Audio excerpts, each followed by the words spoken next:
Selon la famille de M. Olivier Bokor, ce dernier se rendait sur invitation aux environs de 23h47 comme à l'accoutumée, au domicile du président de la République. Alors que M. Olivier Bokor, en compagnie de son épouse,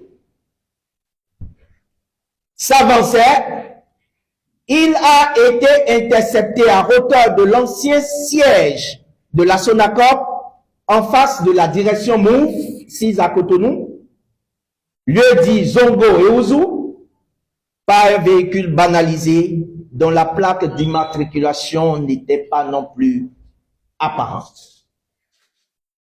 Des individus armés mettant M. Olivier Bokor et son épouse en joue. C'est dans ces circonstances que ces assaillants ont amené M. Olivier Bokor vers une destination inconnue. À l'heure où nous tenons le présent point de presse,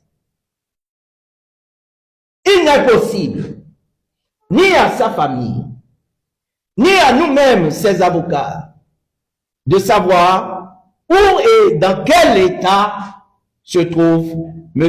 Olivier Bokor, sans doute privé d'aliments, mais je vous le dis, et surtout de ses médicaments.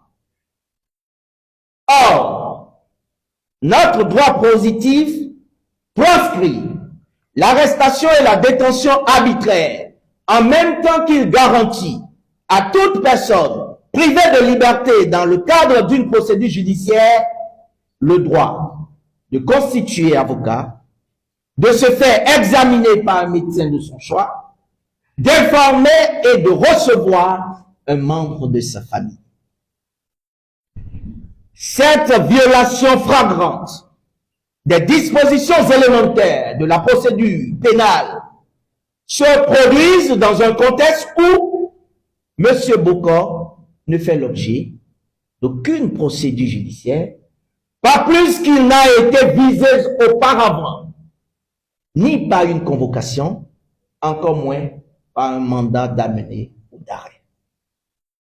Ces dérives particulièrement graves qui se répètent dans notre état de droit surviennent, une fois encore, en violation de la Constitution, des lois internes, ainsi que des conventions régionales et internationales auxquelles notre pays est parti.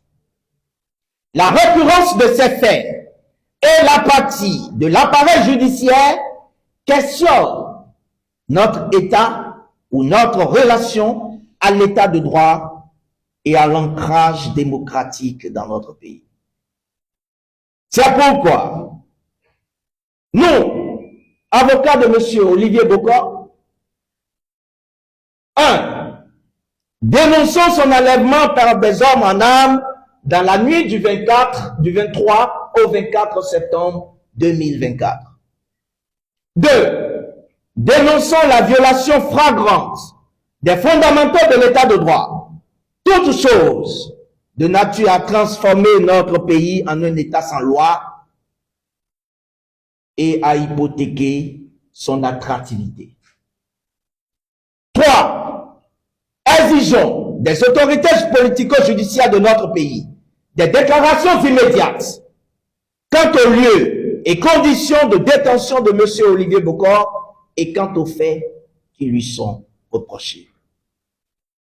4. Prenons à témoin les instances nationales, régionales et internationales garantes du respect des droits fondamentaux de la personne humaine et de la démocratie véritable, ainsi que le peuple béninois. De tout ce qui précède,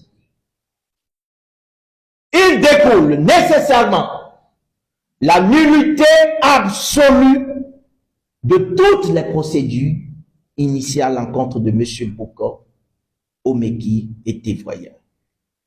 Voilà pourquoi nous exigeons ici et maintenant sa mise en liberté immédiate, tirée du caractère arbitraire de son enlèvement. fait à Cotonou le 24 septembre 2024. Nous vous remercions.